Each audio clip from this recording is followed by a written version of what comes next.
Vamos a comenzar entonces.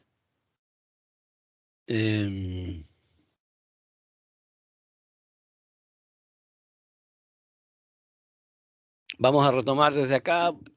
Digamos, lo otro ya está más o menos visto. Me interesa retomar de acá para ver en detalle qué es una superficie selectiva. Como les comentaba, habíamos visto en transferencia de calor que alfa es igual a la emisividad, ¿ya? Pero cuando se trata de las mismas longitudes de onda.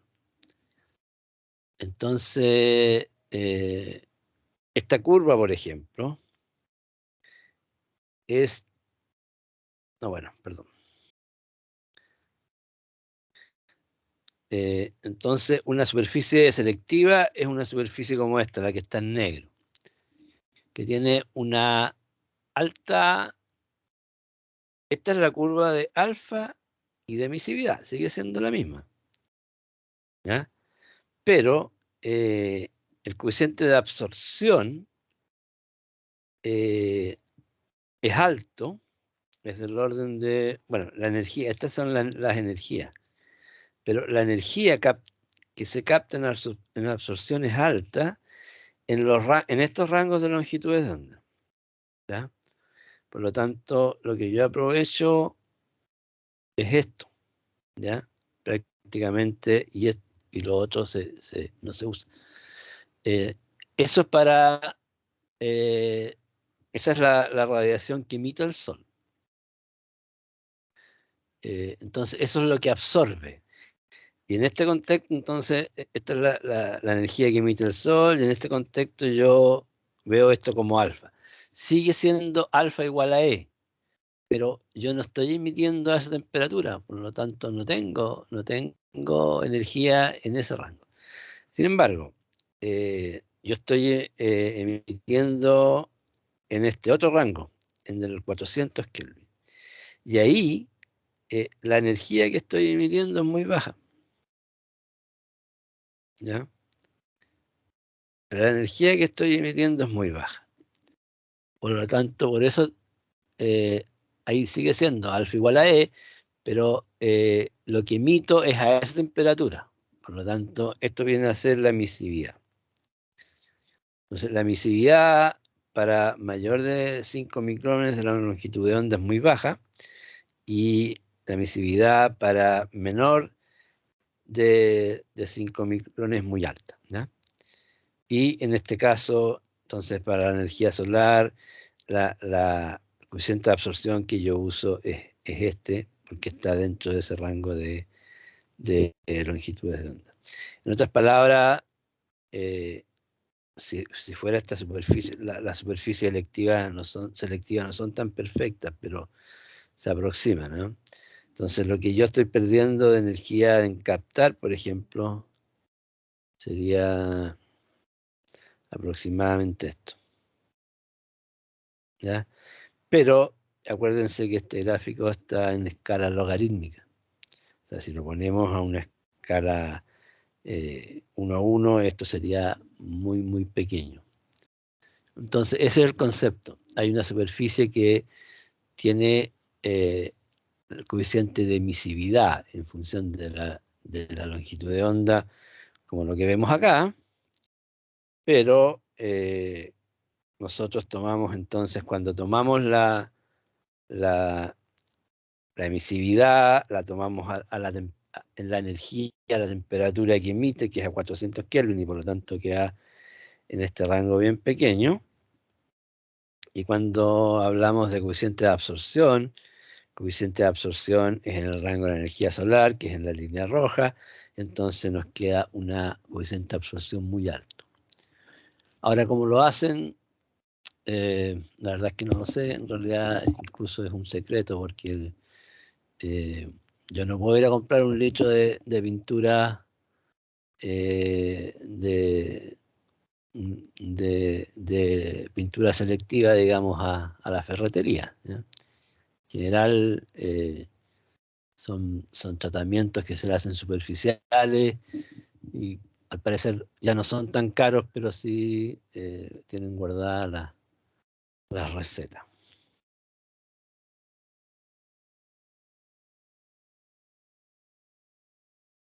Bueno, un poco eso para entender, porque eso es lo principal mejora que han habido en los últimos años en los sistemas solares térmicos, que nos permite mejorar bastante la eficiencia. Si uno mira después de eso, queda poco que mejorar. Eh, con ese tipo de paneles ya estamos llegando a los límites, porque la emisividad ya es muy baja, 0.05, no sé, podríamos pasar 20 años más y llegar a 0.03, o sea, para ganar 2% más. Coeficiente de absorción también estamos altos, estamos del orden de más de 0.93, 0.94. Por lo tanto, la parte óptica ya está bastante definida. La transmisividad del vidrio también es baja. Entonces, por ese lado, no se esperan muchos avances.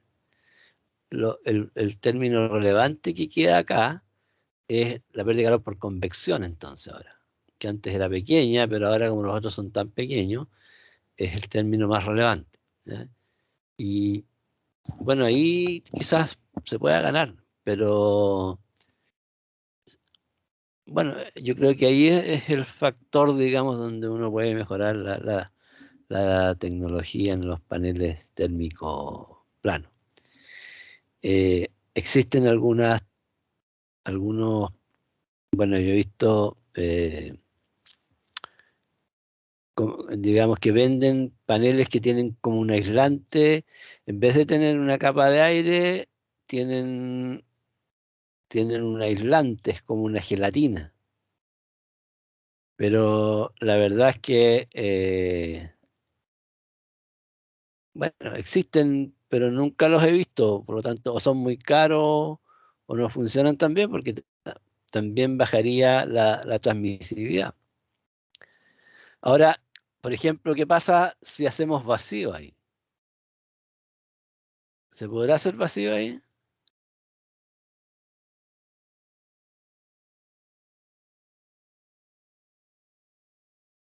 en un colector plano?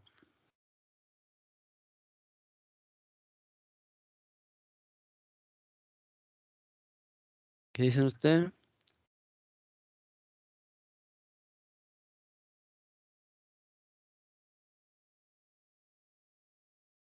¿Nadie se atreve a opinar? Yo creo que es difícil, ¿o no? Supongamos que podemos, que está todo bien sellado, que podemos sacarle el aire. ¿Pero qué problema tendríamos?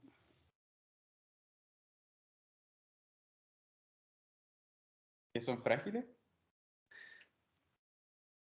Claro, pero no es que sean frágiles, lo que pasa es que si hacemos el vacío, tenemos una presión aquí, tendríamos una presión de 100.000 pascales. Y sobre una superficie, ponte tú, de 2 metros cuadrados, tendríamos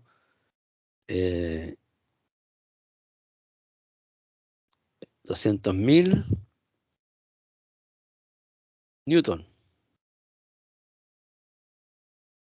Eso no es cierto. Y eso es como 20.000 kilos. O sea, es como si pusiéramos un camión grande sobre el vidrio, digamos. Por eso que los tubos al vacío son tubos. Porque como el área es muy grande, ese es el problema. Entonces los tubos al vacío son áreas pequeñas y ahí sí se puede hacer el vacío, sin que se produzcan fuerzas muy grandes, digamos. Entonces no se puede hacer vacío. Y, lo único, bueno, lo que se me ocurre fuera de la gelatina, que invente una gelatina mejor, es llenarlo con otro gas que tenga una conductividad térmica menor. Por ejemplo, sabemos que en los termopaneles, eh, para hacer un termopanel más eficiente, en vez de que tenga aire entre los dos vidrios, ponen argón. Es un gas también, es inerte en caso de fuga, pero tiene una conductividad menor. Entonces la pérdida por convección baja como a la mitad. Una cosa así podría ser, pero habría que sellar completo el colector. Quizá no lo he visto, quizá no vale la pena porque eh, en general esos colectores no son sellados.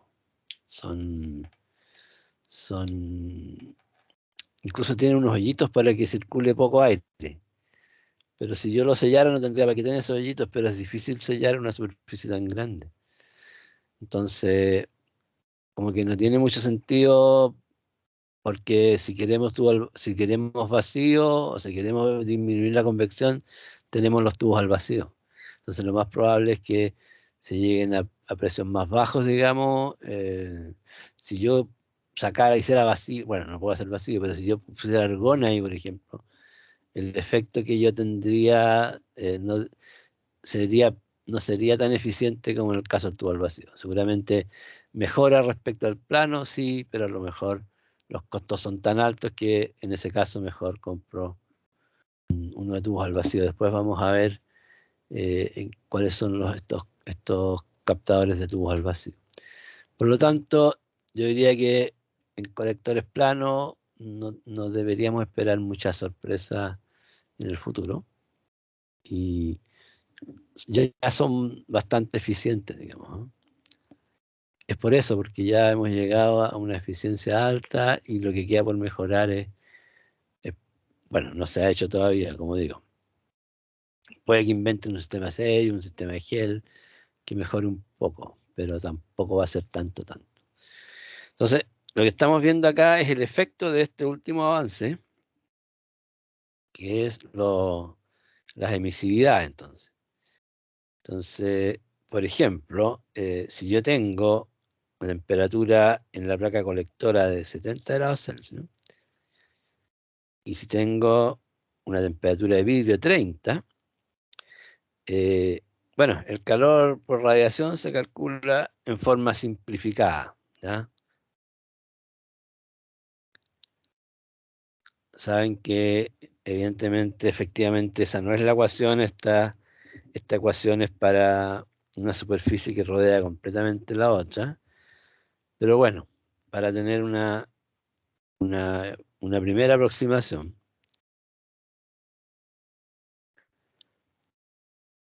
Entonces, vemos que eh, si la emisividad es normal, las placas antiguas eran una superficie negra, como los pizarrones antiguos, que tenían alta absorción, pero alta emisividad también. Y en ese caso, con esas temperaturas, yo tendría una pérdida de 252 watts por metro cuadrado. Y con la baja emisividad yo tengo una pérdida de 14.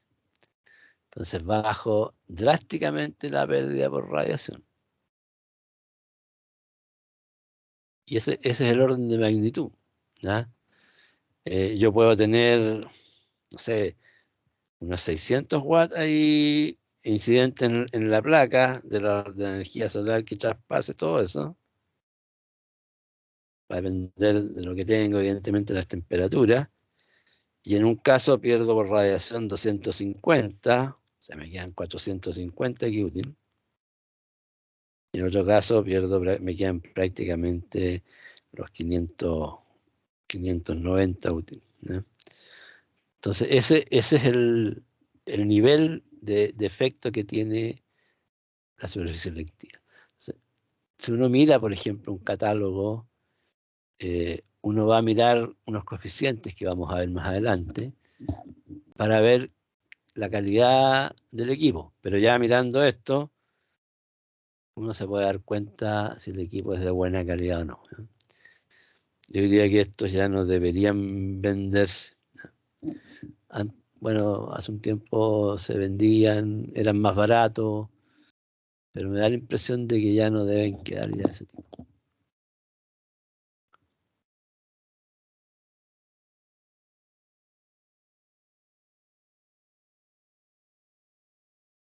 Bueno, Entonces, el tema de la radiación solar, entonces tenemos una radiación. ¿Qué le pasa a la radiación solar en general? Digamos, se refleja, se absorbe y se transmite. ¿Ya? Entonces, no solamente es bueno, hay una transmisividad, en este caso del vidrio, estamos analizando el vidrio. Lo que se absorbe prácticamente se vuelve a perder de nuevo, porque acuérdense que aquí afuera hay viento, entonces lo que se absorbe lo que hace es calentar el vidrio. Y el vidrio se va a enfriar por convección, entonces el vidrio va a estar a una temperatura muy cercana a la temperatura del aire. Entonces, lo que yo logro salvar aquí es lo que se transmite. En general, uno asume que lo que se absorbe y lo que se refleja es pérdida, en los análisis simplificados también. Entonces, a mí me interesa que me la juego por la transmisividad del vidrio y punto. Y esa transmisividad depende evidentemente, como todas las propiedades ópticas o a la radiación, depende del ángulo de incidencia. Entonces, no solamente yo tengo, y el coeficiente de absorción también. Entonces, no solamente yo tengo por ejemplo, cuando tengo en las mañanas, cuando el sol está bajo todavía, el ángulo de incidencia es alto, por lo tanto, la transmisividad baja. Entonces, por un lado tengo baja energía y por el otro lado también la transmisividad, que es la variable que me permite que la radiación entre al vidrio es menor. ¿Y por qué es menor? Porque imagínense que este es el vidrio. ¿Qué es lo que pasa? Un modelo más detallado de esto es que cuando cambia de medio, aquí la radiación hay una parte que se refleja y hay una parte que se transmite. Y se transmite con el mismo ángulo. Y aquí se va absorbiendo a medida que atraviesa el vidrio. Por lo tanto, si yo tengo un ángulo menor, por ejemplo, en entrada, recuerden que el ángulo de incidencia es este, entonces aquí sería un ángulo de incidencia mayor. Yo tengo que recorrer una mayor cantidad de vidrio en el fondo. ¿Ah? Por lo tanto, tengo mayor absorción. Después, cuando llego acá, una parte se va a reflejar y una parte se va a transmitir. Y esto se ve múltiples veces, porque aquí de nuevo, cada vez que cambia de medio pasa lo mismo. Una parte se transmite, una parte se refleja, y siempre con el mismo ángulo, ¿ya? Por lo tanto, cada vez esas reflexiones múltiples, en el fondo, atraviesan una mayor longitud del vidrio. Ese es uno de los efectos principales de que empeoren las características de transmisividad. En realidad, lo que más bien empeora, lo que aumenta es la absorción principalmente. Aunque también la transmisividad también se ve, o la reflexión también se ve afectada. Y aquí de nuevo tenemos la transmisividad en función de la longitud de onda. Siempre recuerden que este es el rango de longitud de onda visible. Y donde tiene mayor energía la energía solar. Tiene fuera del rango, pero ahí es donde más tiene. Tiene como el 30 y tantos por ciento, 40%. Entonces, un vidrio como este, que tiene bajo porcentaje de óxido de fierro, tiene una transmisividad muy alta en la luz visible, que por un lado, para eso es el vidrio, digamos, para que pase la luz visible. para que yo pueda iluminar un local. Pero en el caso de los colectores también me interesa que pase en las otras longitudes de onda, porque igual hay energía en la infrarroja, o menos, digamos, pero hay. Entonces, si ustedes se fijan, aquí tiene un amplio rango en que la transmisividad es alta. O sea, gran parte de la energía, del calor también, no solamente la luz, llamémosle el rango visible, la luz también es calor, evidentemente. Pero no solamente en el rango visible, sino que en todo el rango, en gran parte del rango, tengo una transmisividad alta. Para este nivel de longitud de onda, hacia allá, la verdad es que la energía que hay en la radiación solar es muy baja. Así que prácticamente este 0,92 que hay ahí es casi el valor de toda la integral, porque aquí hay muy poca energía hacia allá.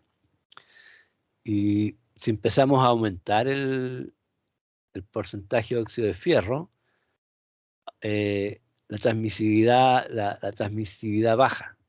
Por ejemplo, para un vidrio con 0,5% de óxido de fierro, baja bastante. Baja incluso en luz visible y baja también en el resto. Como energía es muy baja. Bueno, eso no se aplica mucho aquí en energía solar, pero sí se aplica en los edificios. Si yo quiero que no entre calor, por ejemplo, pongo un vidrio con alto contenido de fierro. Pero también, como ustedes ven aquí, pierdo luz. ¿Ya? Dejo hasta aquí, porque no tiene mucho que ver con energía solar. Pero para cerrar el tema, hay unos vidrios también selectivos que permiten tener aumentan, o sea, tienen baja transmisividad fuera del rango visible y alta transmisividad dentro del rango visible. Como digo, el rango visible lleva como el 35% de energía. Entonces, si yo dejo pasar el 80% de eso, que si yo tengo un 28%, digamos, de la energía y puedo bloquear lo otro que no me interesa. Por ejemplo, si yo tengo un lugar muy caluroso, si yo tengo que instalar aire acondicionado, puedo dejar pasar la luz y no el resto del calor. Y es impresionante los vídeos, ¿eh? Uno ve, se ve claramente, yo tengo unas muestras en la oficina. En realidad no son vidrios los que yo tengo, las muestras son unos films que se ponen, que son súper eficientes para el aire acondicionado. Bueno, volvamos aquí al tema de la energía solar entonces. Aquí tenemos un análisis de qué pasa con la radiación solar. Antes veíamos las pérdidas por las infrarrojas, por radiación. Las pérdidas por convección son similares, bueno, tienen un cierto valor que al final es lo que queda, principalmente las pérdidas.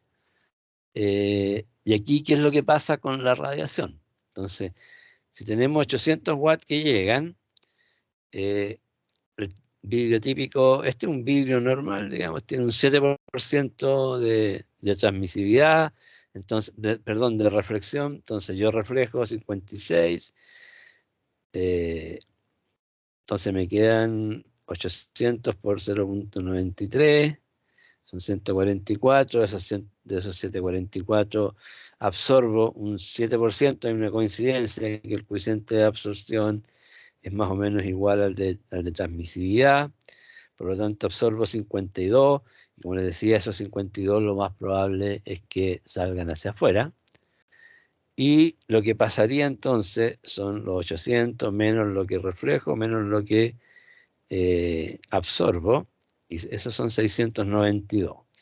Después de esos 692, yo absorbo el 90%, o sea, absorbo 621, un coeficiente de absorción de 0,9. Entonces, de los 800, me quedan 621. Aquí dijimos que habían reflexiones múltiples, pero en este modelo no se consideran.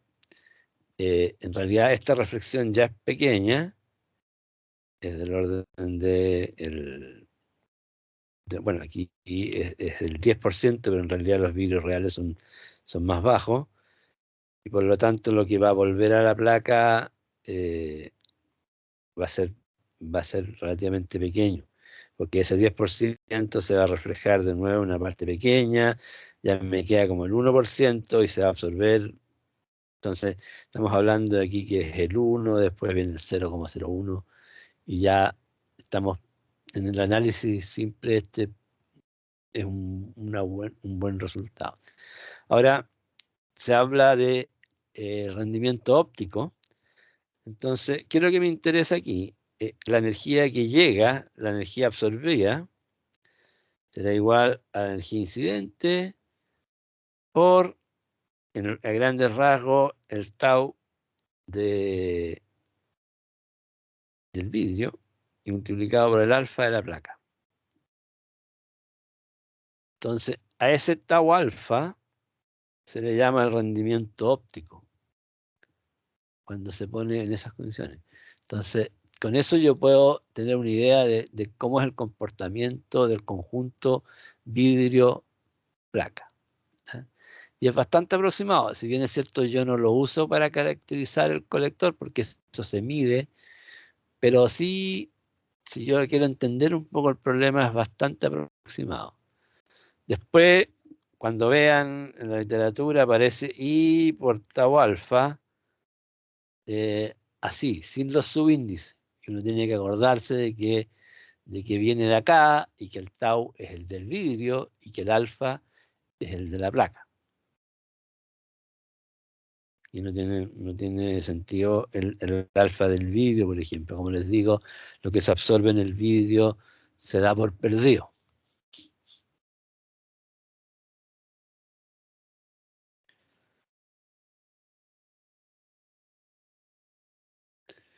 Bueno, antiguamente habían colectores con varias cubiertas. Porque al igual que en los vidrios termopanel, ¿no es cierto? Si ponemos 2 cubiertas, vamos a eliminar un poco las pérdidas de calor. Si ponemos 3 cubiertas, las vamos a eliminar más, pero también la transmisividad baja. Entonces, está un gráfico entre la transmisividad y el número de cubiertas, o sea, el número de vidrios que yo voy a tener. Si tengo 1, tengo esta línea, si tengo 2, tengo este, si tengo 3, tengo eso. Entonces, cada vez que yo aumento el número de vidrios, le voy bajando la transmisividad, la transmitancia. Entonces, pierdo de partida el rendimiento óptico, me baja. Y el rendimiento óptico me la va a cobrar siempre. Es la energía que yo perdí. O sea, ahí entre este y este ya perdí 0,8, 0,90 y tanto, perdí como el 15%. Y siempre, independiente que tenga alta o baja radiación. Entonces, cuando yo tengo baja radiación, generalmente las pérdidas térmicas son más bajas. Pero aquí esa pérdida la tengo siempre.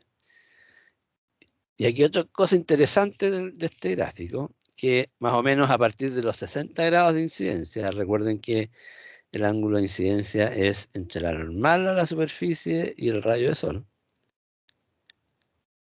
Entonces, cuando viene de nuevo muy botado, ya la transmisividad empieza a bajar en forma significativa.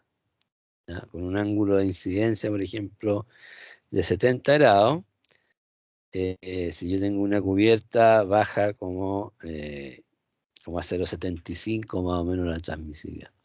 Entonces, eso es lo que les digo, que cuando uno hace un análisis de la energía almacenada y de la energía en una superficie, tiene que hacerlo completo, tiene que incluir el efecto de la disminución de la transmisividad. También hay una disminución del coeficiente de absorción por otro lado.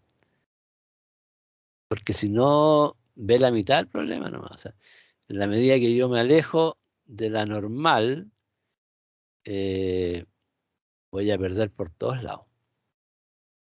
Ahora, tampoco es tan crítico, ¿ya? yo soy de la idea, por ejemplo, de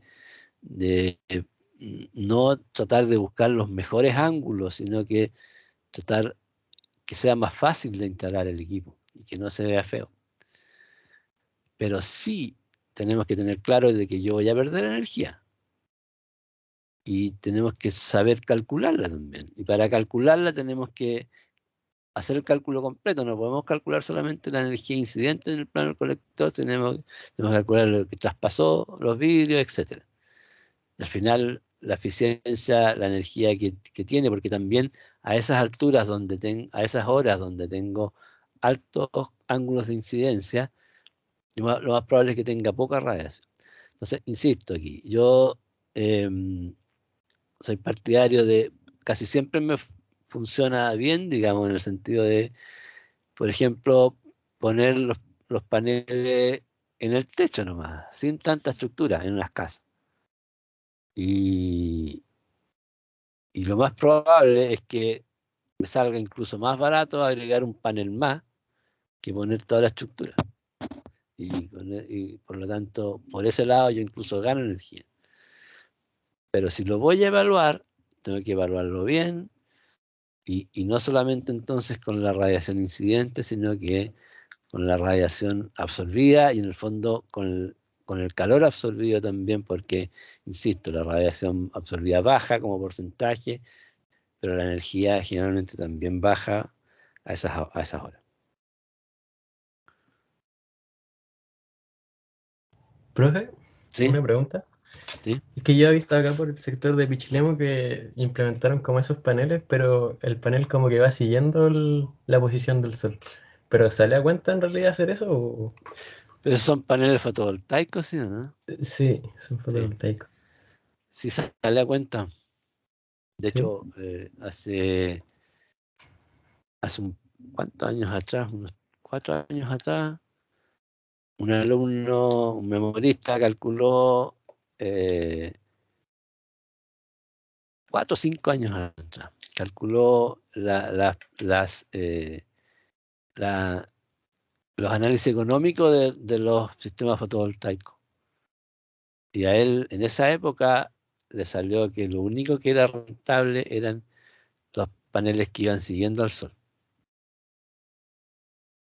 Así es que Ya. sí eran rentables. O sea, era lo mejor, era mejor. Ahora, quizás como han bajado un poco los paneles, puede que ya no sea tan importante, digamos, el seguimiento, pero aumenta harto la energía incidente.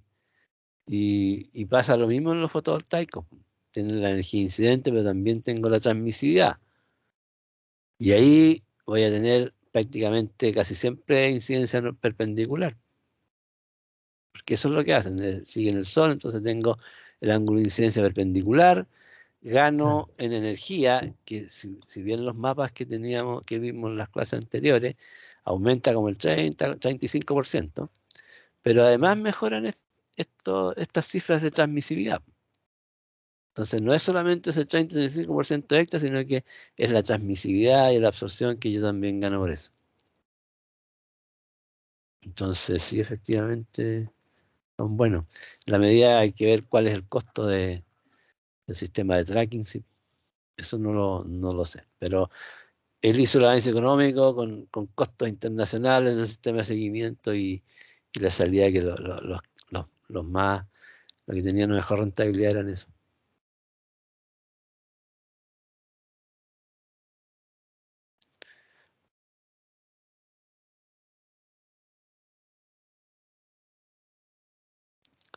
Bueno, el fabricante entrega el valor de la transmisividad perpendicular, o sea, entrega este valor. Entonces, puede ser un poco más alto, un poco más bajo.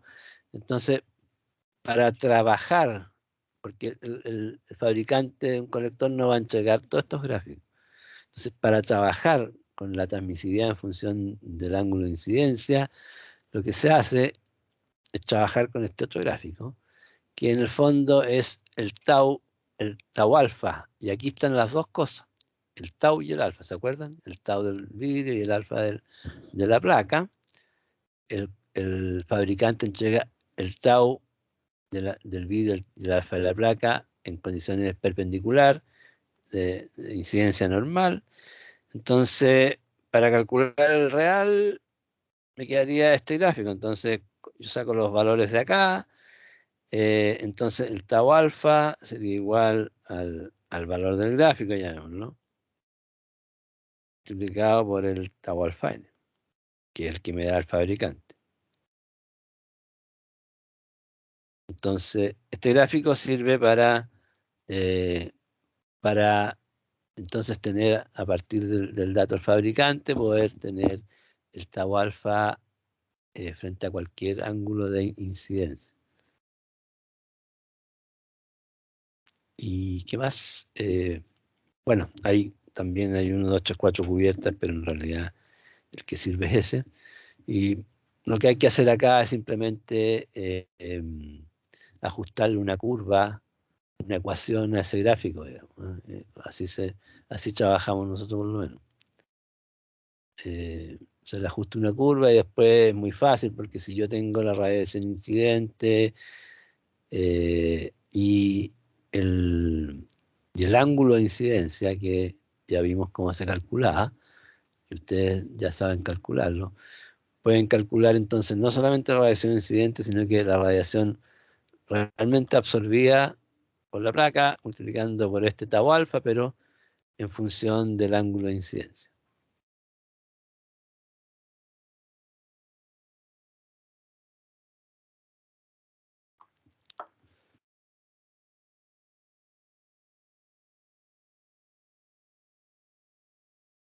Bueno, entonces, claramente, en el diseño del colector, para maximizar el calor útil, yo tengo que tener una cubierta con baja reflexión y baja absorción, por lo tanto alta transmisividad, y una placa con alta absorción. Eso desde el punto de vista óptico.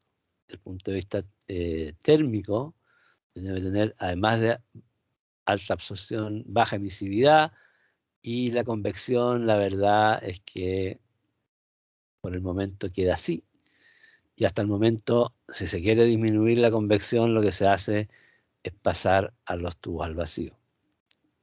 No hay como planos que se vendan que mejoren la convección. Y desde el punto de vista de instalación, insisto, no solamente hay que buscar la máxima energía incidente, sino que ver también la energía absorbida, o sea, multiplicar esa energía incidente por el tau alfa, para ver realmente cuánto es lo que yo pierdo, por ejemplo, por no tenerlo en la posición óptima.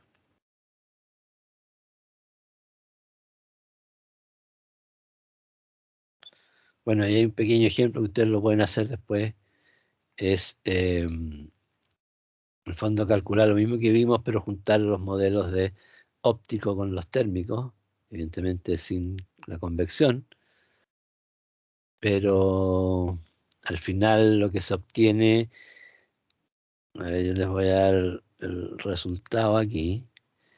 La parte óptica, de estos 750 watts, hay 608 que se absorben en la placa. O sea, multiplican el tau por el alfa. Perdón, 608 incidentes. ¿Ya? Bueno, no, 608 que se absorben, porque la absorción es la misma en los dos casos. Entonces, 608 watts por metro cuadrado se absorben, pero esta placa pierde por radiación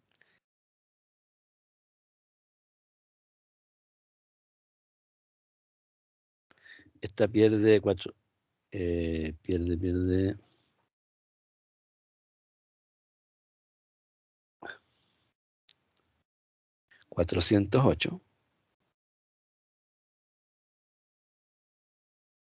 y esta pierde 22. Por lo tanto, lo que queda, en este caso son... en este caso son, bueno, 608 menos 408, no me queda casi nada, me quedan 200. Y en este caso son 608 menos 22, o sea, son 590 y algo. Entonces, claro, aquí me queda esto, y si le sumamos la pérdida por convección, al final en este no me queda casi nada, y aquí todavía me queda una cantidad importante. Eso un poco para ver los órdenes de magnitud. Ahora, todo eso depende, va de las temperaturas de la placa y el vidrio, van a depender de todo el balance del colector, pero ya dijimos que en este curso no íbamos a hacer el balance completo, sino que vamos a tomar cosas y lo que estamos haciendo es ver cuál es el efecto, pero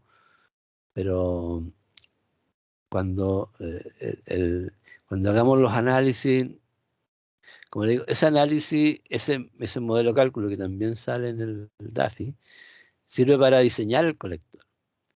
Pero lo que vamos a hacer nosotros no va a ser diseñar el colector, sino que va a ser usarlo dentro de un sistema. Hemos hecho unas 5 memorias de diseño de colector y siempre sale más caro que comprarlo, ¿ya? Porque hacer en pequeña escala no sale a cuenta. Entonces siempre sale más caro que comprarlo y tenemos la dificultad también que por lo menos en pequeña escala tampoco encuentras se pueden hacer con superficie selectiva. Entonces la verdad es que no es muy atractivo, digamos, hacer colectores solares. A nivel mundial hay como, no sé, 10 empresas que fabrican colectores y no más, para todo el mundo. Y les ponen distintas marcas, ¿ya? Pero, por ejemplo, nosotros comprábamos un colector en Turquía y Winter, los alemanes, también lo compraban y le ponían la marca a ellos, pero era el mismo colector, pero como venía con otra marca, costaba el doble. Entonces es difícil entrar a competir ya a ese nivel. Entonces lo que nos queda a nosotros es, o sea, ¿para qué, digamos? Entonces lo usamos y tenemos que saber, entender cuál es la calidad y tenemos que armar el sistema más efectivo, ¿no? Lo mismo que sería absurdo ponerse a hacer placas fotovoltaicas, digamos. También hay grandes empresas que se dedican a eso porque requieren una tecnología muy alta. Sin embargo, sí podemos hacer en la fotovoltaica, podemos comprar solamente las placas y hacer los paneles, porque hacer el panel no tiene tanta tecnología. Eso no lo hemos tratado, pero pareciera que es más factible. Hay un colega que empezó a traer las placas, porque además, como las traen de afuera, en un container pueden traer, imagínense cuántos paneles fotovoltaicos pueden traer en un container y cuántas placas, o sea, cuántas placas, módulos, digamos. Llenar lo difícil sería llenar el container de módulos fotovoltaicos en realidad. Entonces el transporte baja mucho.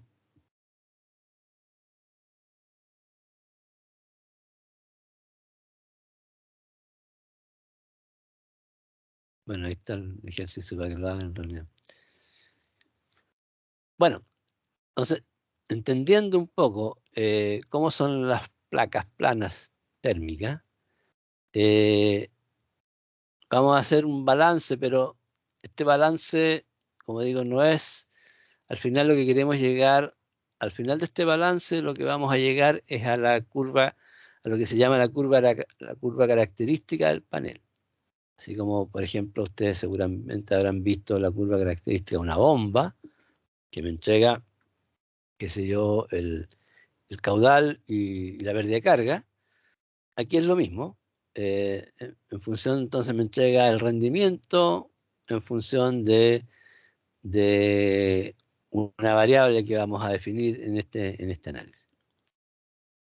Y para eso, entonces, escribimos esta ecuación en general es válida. El calor, entonces, este sería el calor incidente en la placa, es igual a un calor útil, es decir, lo que va a pasar al agua, menos el calor que se pierde. ¿Ya?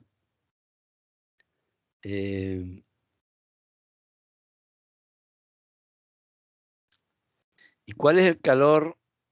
Este es el calor sol-placa, es el calor en realidad absorbido por la placa. ¿Ya? Aquí ya están, este calor que se pierde es por la parte térmica solamente.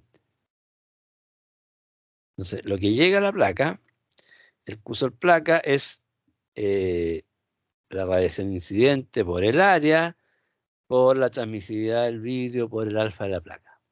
Eso es a grandes rasgos. Entonces, ahí ya vimos que, qué sé yo, ese tau alfa era más o menos 0,9 al cuadrado, 0,92 al cuadrado.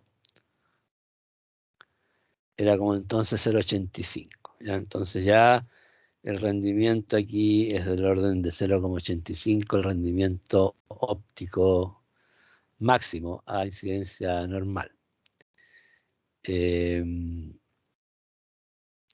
Entonces, aquí está ese valor y las pérdidas, este Q pérdida, son las pérdidas térmicas entonces, que es el área del colector por un U, que no sabemos cuál es, y la verdad es que se obtiene a partir del ensayo del colector. Y por la temperatura media de la placa menos la temperatura del aire. Entonces, eso es una formulación matemática, pero no se usa así, porque es difícil conocer la temperatura de la placa. Acuérdense que la temperatura de la placa, hay una variación de temperaturas entre los tubos, y también hay una variación de temperatura hacia arriba en el tubo. Por lo tanto, esta es una forma de escribir las ecuaciones matemáticas, pero no se usan así. Entonces, con eso ya el Q útil sería este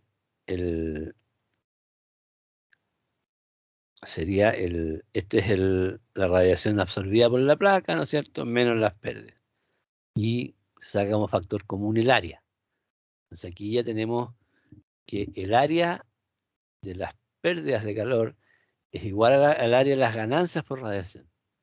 ¿Ya? Y eso es lo que se modifica después cuando veamos los sistemas con concentración. Pero los sistemas con concentración lo que hacen es separar el área de captación del área de pérdida de calor. En el fondo, eso es.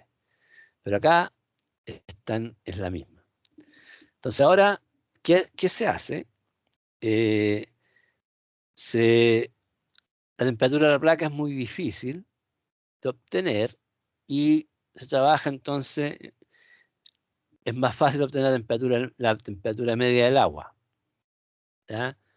Y al cambiar, pues, si ustedes se fijan, lo único que cambió aquí es la temperatura media de la placa por la temperatura media del agua y se le agrega este factor de corrección. Y este es un factor de corrección del transporte de calor que tiene que ver con varias cosas, tiene que ver con, como digo, en qué medida la temperatura de la placa es mayor que la temperatura del agua, y tiene que ver entonces con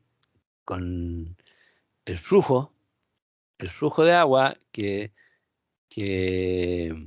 va a hacer que se enfríe, se caliente más o menos a medida que atraviesa el colector, y también tiene que ver con los materiales de la placa, la separación de los tubos, todo eso. Ese es el FR, ¿ya? Entonces es un factor que nos indica en qué medida la temperatura en el fondo del agua es similar a la temperatura de la placa. Y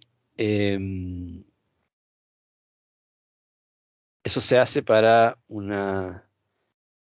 Bueno, esto es la temperatura media del agua, ¿ya? Pero la temperatura media del agua tampoco nos sirve mucho. Ahí vamos a ver qué hacemos con ella.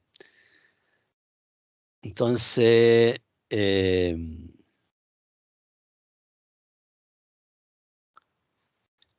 yo puedo usar una temperatura entre entrada y salida, ¿ya? Hasta ahí, con estos valores, yo puedo en realidad calcular el calor útil del colector, porque yo puedo calcular la temperatura de entrada y la temperatura de salida. Solamente que me complica un poco porque me quedaría una variable implícita, tendría que iterar.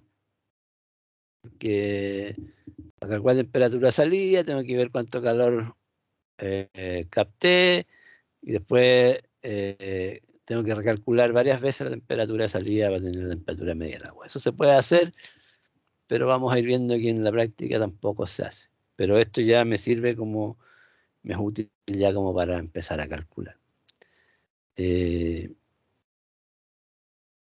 Ahora se define el USUL como FR por U. Al final este U nadie sabe lo que es y por lo tanto este USUL tampoco, ¿ya? Pero al final en el ensayo el colector se obtiene. Entonces me queda el calor útil como A por FR por I tau alfa por USUL, la temperatura media del agua menos la temperatura del aire. Y el rendimiento, que al final el que nos interesa este procedimiento, es el calor útil partido por AI. A es el área e I es la radiación incidente sobre la superficie. No es la absorbida, ¿eh? La absorbida es AI por tau alfa. Entonces, es la máxima energía total, o sea, eso incluye las pérdidas ópticas. O sea, el rendimiento no incluye las pérdidas ópticas, efectivamente. Y el rendimiento, entonces, reemplazando en la ecuación de arriba, se obtiene como R tau alfa por menos UL por la temperatura media del agua menos la temperatura del aire partido por I.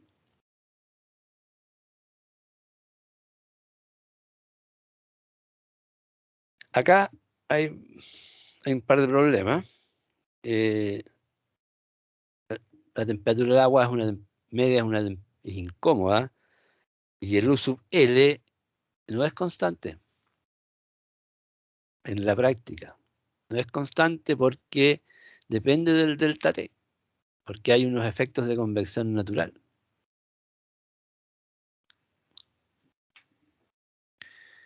Entonces, este modelo lo vamos a usar, bueno, ni siquiera digamos, bueno, algo así lo vamos a usar para cuando usemos el método de Fechard de cálculo. Pero no es un modelo tan correcto porque, como digo, es una recta, el coeficiente de pérdida es una recta. Esto es el rendimiento óptico, el FR por tau alfa, y eso me lo da el fabricante cuando hace el ensayo.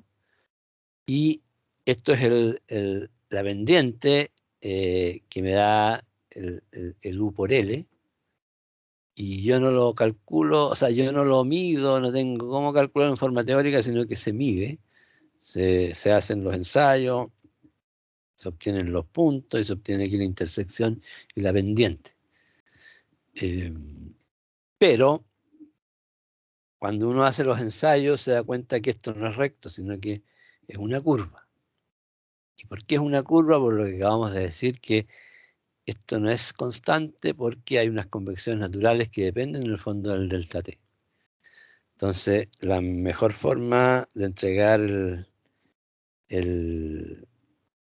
rendimiento es con dos coeficientes, ¿no? Un coeficiente lineal y uno de segundo grado que se le llama. Entonces este es el rendimiento óptico, este es el coeficiente lineal, este es el segundo grado. Este es el más importante, el mayor, digamos. Este es menor, pero para hay que hacerlo, si lo hacemos bien, digamos, hay que considerarlo.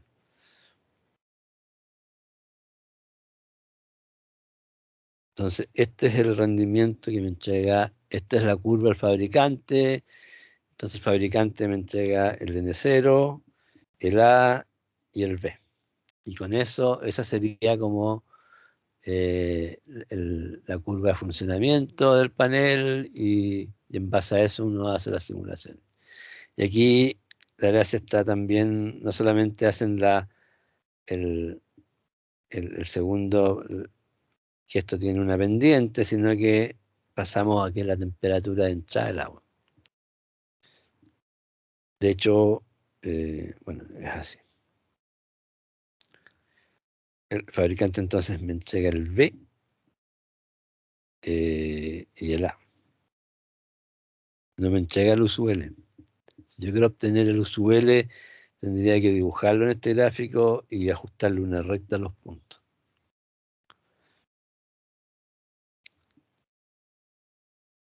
¿Estamos claros? Eso es más o menos la parte teórica. No vamos a entrar más en detalle, insisto. Si alguien lo quiere ver, está toda la teoría del colector, del modelo, digamos, en el DAFI. Pero lo vamos a usar como la curva característica. O sea que vamos a usar esa curva y punto. Nos vamos a preocupar de las otras cosas. Que con las otras cosas ya tenemos suficiente. Aquí tenemos un catálogo del colector como para que vayamos viendo todo lo que hemos visto. ¿Qué es lo que indican aquí? Bueno, la carcasa exterior de aluminio, el dado exterior de aluminio, la superficie absorbente con recubrimiento selectivo. Eso es lo primero que hay que mirar, a pesar de que uno lo va a descubrir después con los coeficientes. Placa colectora de tubos de cobre, soldadura por ultrasonido en absorbedor, cubierta de vidrio templado, bajo contenido de hierro. ¿Se acuerdan que los de bajo contenido de hierro eran los que tenían la máxima transmisividad? Entonces también es importante que tenga bajo contenido de hierro y muy bajo. El aislamiento de lana de roca de 40 milímetros de espesor, eso no hablamos mucho porque en realidad es un aislante común. Bueno, hay modelos horizontales, la parrilla de 12 tubos. Eso también nos va a indicar, mientras más tubos tenga, ¿se acuerdan que entre los tubos había un aumento de la temperatura en la placa? Bueno, mientras más tubos tenga, menor va a ser ese aumento de la temperatura. Estas son las líneas que conectan a los tubos de subida, se llaman los colectores, y ahí van fija, entra el agua por ahí y después sube por los tubos de 8 milímetros. Es decir, se tiene un tubo abajo, un tubo arriba, esos tubos son de 20 y 22, y después los tubos que conectan son de 8 milímetros, y son 12 tubos, y esos son los que van adheridos a la placa con soldadura por ultrasonido.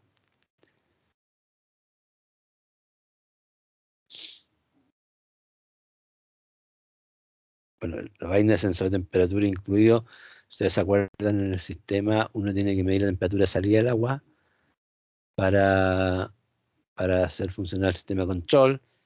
Entonces aquí dice que la vaina también viene incluida en el equipo. Entonces son más o menos, si ustedes se fijan, todo lo que hemos visto nos sirve para entender la teoría y también nos sirve para entender claramente las especificaciones técnicas de estos equipos.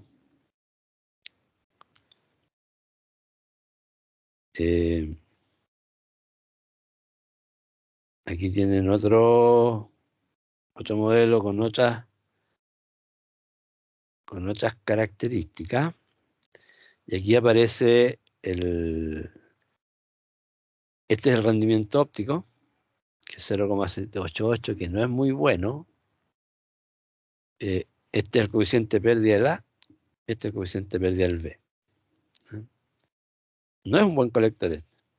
Hoy día estamos con valores más altos de esto y más bajos de esto. Este la verdad es que no afecta mucho.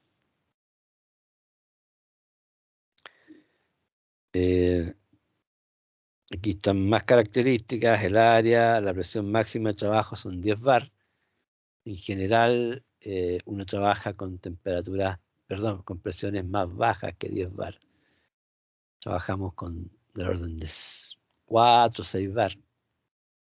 Y tiene válvulas de alivio porque de repente se puede empezar a evaporar el agua en el primario y se produce un aumento de presión. En ese caso, hay una válvula de alivio que abre cuando llega más o menos entre 4 y 6 bar. Por lo tanto, eso asegura de que si la presión máxima es 10 bar, no se va a romper el colector mismo. La presión de vacío, perdón, el peso en vacío son 44 kilos. Con el agua no es mucho más, son un par de litros de agua. Estamos hablando de 48 kilos más, 44, 46, 47 kilos lleno.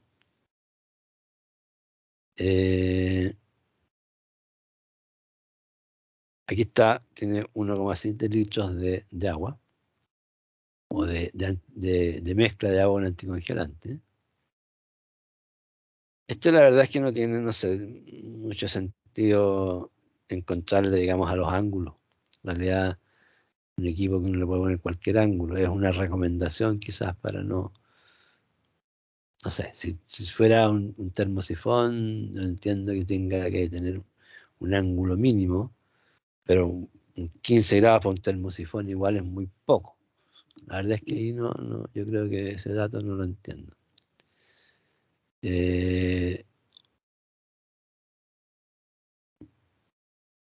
Después el ángulo modificador del ángulo de incidencia es 0,94 para 50 grados de incidencia. ¿Se acuerdan el grafiquito que tenemos aquí? El tau alfa es lo que entregan acá. Es 0. Este sería 0,788. Y lo que dice aquí que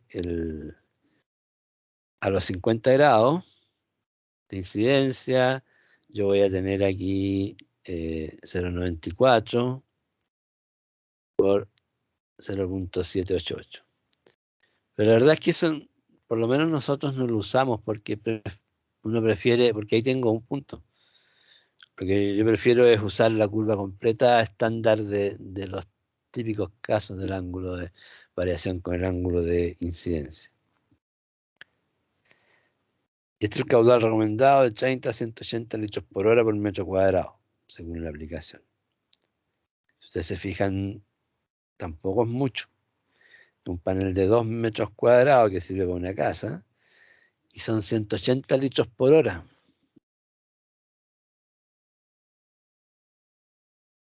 Son 3 litros por minuto. ¿Ya?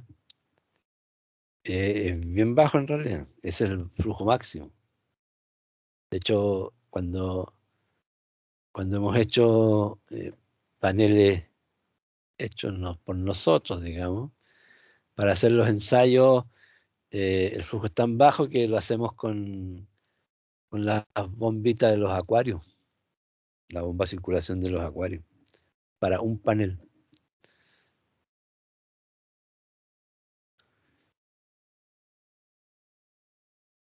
Bueno, aquí tenemos una curva del rendimiento, lo que les decía yo. Aquí están los distintos puntos. X entonces es la temperatura del agua menos la temperatura del aire partido por la radiación incidente. Y que es una curva, si ustedes se fijan, no es una recta, tampoco tiene mucha curvatura, pero no es una recta.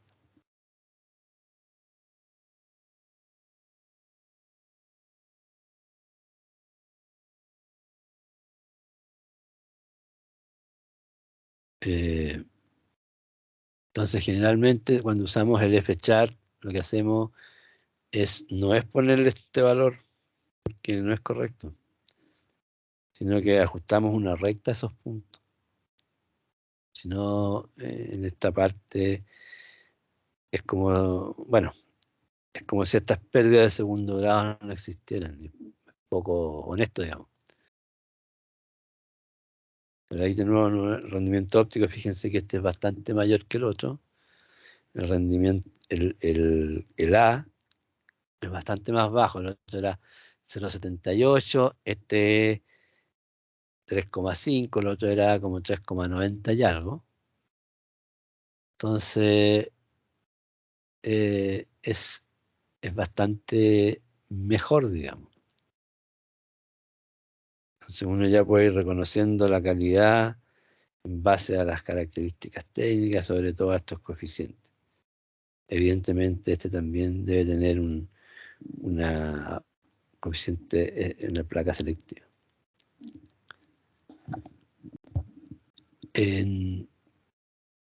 Después tenemos los de tubos al vacío, saliendo un poco los colectores planos.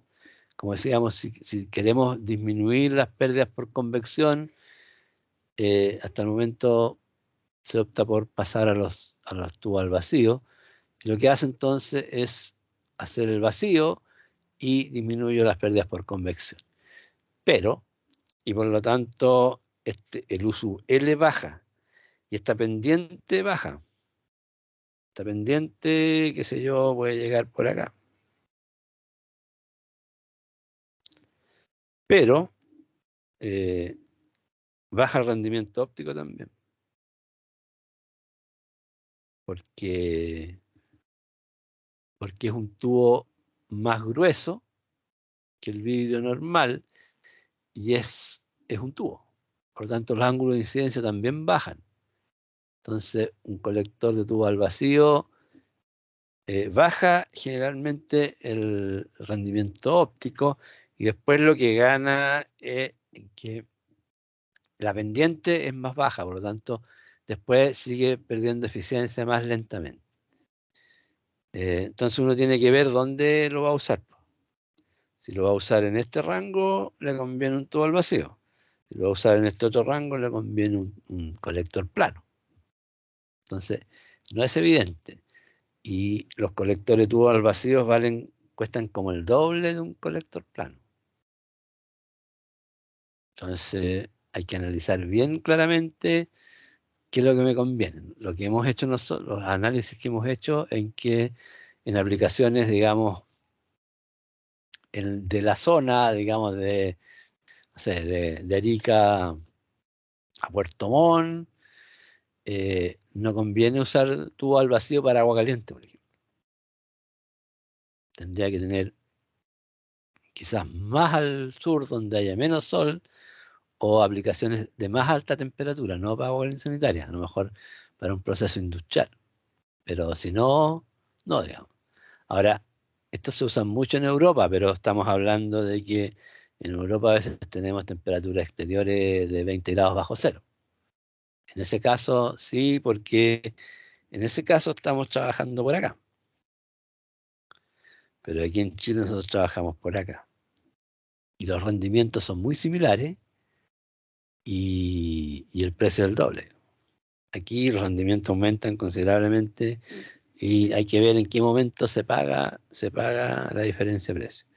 Tengan cuidado que hay tubos al vacío que son muy malos y tienen mejores características porque el rendimiento óptico es mayor incluso, pero ¿por qué son malos? Porque son con tubos muy delgados.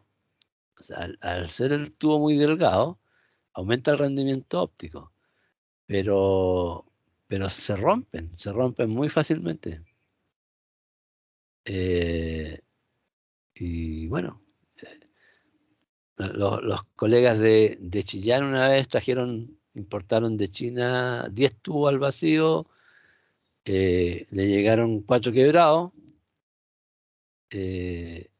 los mandaron para China de nuevo, le mandaron otro paquete con los 4 quebrados, de ahí le llegaron 2 quebrados de nuevo, Y cuando llegaron a completar todo sin quebrar, ya se le habían quebrado otros que estaban instalados. Entonces un lío. Los tipos no, los tipos dan las garantías, digamos, del viaje, digamos. Pero después un lío. Lo que las empresas que yo conozco que trabajaban con esos tubos al vacío de baja calidad, que eran, digamos, mejor rendimiento, pero tubos muy delgados, que yo sepa quebraron casi todo, ¿no? La bicicleta no la podían llevar porque, si bien es cierto, los tubos se los mandaban gratis, pero tenían que tener la gente que lo iba a cambiar, iba a instalarlo. Al final no salía a cuenta. Pero los buenos sí duran, pero los buenos son mucho más caros. Hay que ver entonces en qué momento se justifica usar los de buena calidad.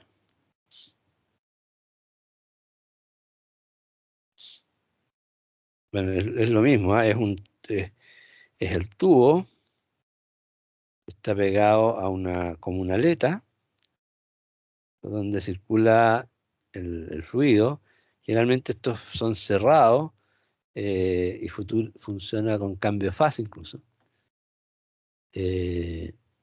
Y bueno, y después tiene eso está encerrado en un tubo y ahí se hace el vacío.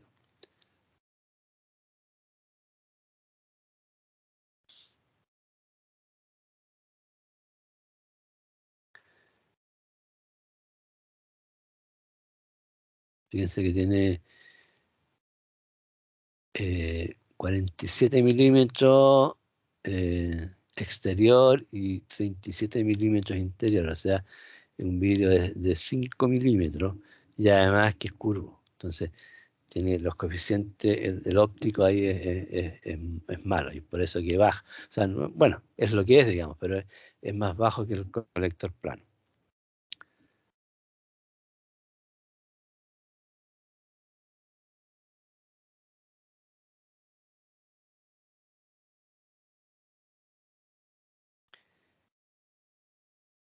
Bueno, aquí tienen los coeficientes en numérico. El rendimiento óptico es 0,62 de este caso.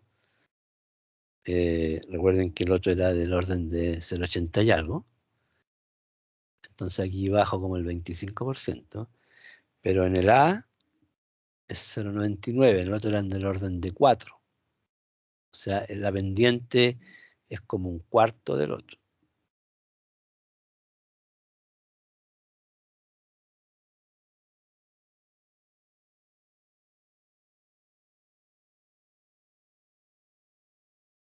Y el resto es más o menos similar, digamos. También ocupan más espacio. Como llevan los tubos, pero los tubos van unidos en el tubo superior mediante una pieza más grande. Tiene el área útil, el área de captación frente al área total que ocupa el equipo es mayor. Entonces yo necesito más espacio también para ponerlo.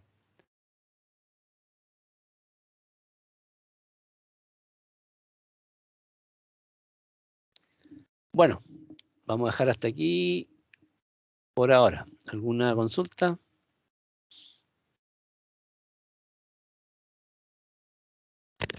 Profe, ¿Sí? yo tenía una duda respecto al Excel que había mandado la otra vez. ¿Ya? em, que el ángulo horario está como asociado a la hora normal, no a la hora solar. Es que ahí no hay hora normal en ese Excel, es toda hora solar. Ah, ya. Ah, es claro, o sea, como la hora que está como ingresada es como si fuera hora solar. Sí, sí. Ah, ya, ya, perfecto. Es Y lo que, otro, sí. dígame. No es que siempre trabajamos en hora solar. Hacemos la conversión al revés. Trabajamos siempre en hora solar y cuando quiero saber cuál es la hora local, digamos, lo cambio. Por eso Ah, ya. cuando ustedes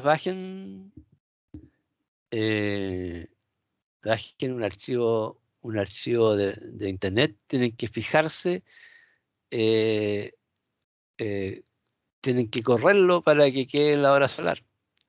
Tienen que fijarse qué hora tiene ese archivo. Y lo más fácil, hay un truquito, es ver, es hacer como ver las máximas aportaciones que son a mediodía. Entonces, si uno no tiene claro cuál es el cambio en la hora que hay que hacer, ve cuál es la máxima aportación y a eso la pone al mediodía. Entonces, para que le quede... no va a ser todos los días igual, porque hay días que está nublado, despejado, pero se hacen, por ejemplo, un promedio del mes, se hacen un gráfico de la radiación versus la hora en promedio del mes. Generalmente ahí calza el mediodía con el mediodía solar, y ahí pueden ajustar el archivo que ustedes bajen de otro lado. Se me había olvidado comentarle eso. Ya. Y la otra duda que tenía es el rango de horas que tiene la hora solar. Porque si, por ejemplo, yo ingreso, ya empiezo como a cambiar ya desde las 00 del día hasta las 23 del día, como qué rango debería tener esa hora solar, como valores negativos, si se pasa de 24, no debería pasar de 24 horas, ¿cierto? No, no, no, o sea, el día tiene 24 horas, yo tengo que ajustarlo a eso. Hay dos opciones de nuevo. Yo calculo en la mitad de la hora, o yo calculo, o en realidad hay tres, o al principio o al final de la hora. Ese archivo está, si ustedes se fijan, está calculado a la mitad de la hora.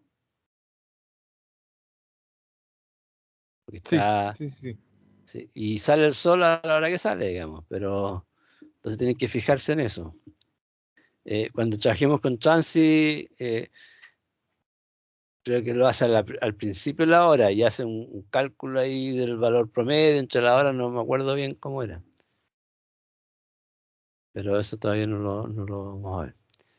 Ahí es para mitad de la hora, entonces lo que les recomiendo es que para ajustarlo, si bajan un archivo, lo ajusten a que tengan la máxima radiación al mediodía solar. Y como está, y les va a quedar, en realidad les debería quedar un valor a las 11:30 y otro valor a las 2:30. Entonces deberían ser como iguales los valores. Tampoco van a llegar al máximo, pero depende cómo venga el archivo, insisto. Ah, ya. Si el archivo viene como el promedio de la hora, ahí tienen problema. Ahí tienen que tener un poco de criterio, pero eso no es tan relevante. Eso, ¿se acuerdan que yo les comenté que puede haber problemas en los extremos del día? Sí. Pero en los extremos del día, bueno, uno al final hace un ajuste y yo por lo menos los borro. Los borro porque yo sé que la energía es tan poca, lo más probable es que me tapen los cerros, y si asumimos que tiene poca energía y más encima el ángulo de incidencia es grande, lo que yo puedo recuperar en los extremos, la verdad es que es muy pequeño. Entonces, ahí pueden tener problemas y deberían hacer algún chequeo de cuando los extremos, si tienen valores, de repente el RB les sale muy grande. Bueno, eso ya lo vimos que había que chequearlo. Y la radiación no puede ser mayor que la radiación extraterrestre, ni mucho menos, digamos, proyectada a la superficie que están viendo. Entonces, esos chequeos, haciendo esos chequeos y poniéndole 0 o poniéndole un valor razonable, generalmente funciona. No se preocupen tanto por eso. Y yo quiero que Ah, ya. entiendan nomás la problemática que hay. Sí, sí, mi duda más que nada iba por el tema de la tarea, que como Sí, pues, sacábamos datos de claro, Agromet, sí. el tema de la hora solar como que se nos pasaba de 24, entonces era medio extraño. Pero el Agromet, es que pero ¿cómo se les va a pasar? Si el Agromet tiene 0, 1, 2, 3, 4 hasta 23. Sí, pero al calcular como con la fórmula de la hora No, solar, pues que, o eso ya está en hora solar. no está en hora solar, pero tienen que correrlo nomás, pum. Ah, ya. O sea, dejan la misma hora, 1, 2, 3, pero lo corren. No sé si me entiende, a lo mejor hay que restarle 1 hora, hay que restarle 2 horas a veces. Ah, ya, Pero pero ya ahí voy a jugar sí, un poco con eso. hay que correrlo, pero no te puede quedar, o sea, si te queda 24,5, significa que ya estás en la media hora del día siguiente en realidad. Entonces eso debería ser 0,5. Ah, ya. Eso era, profe. Gracias. Ya. ¿Alguna otra consulta?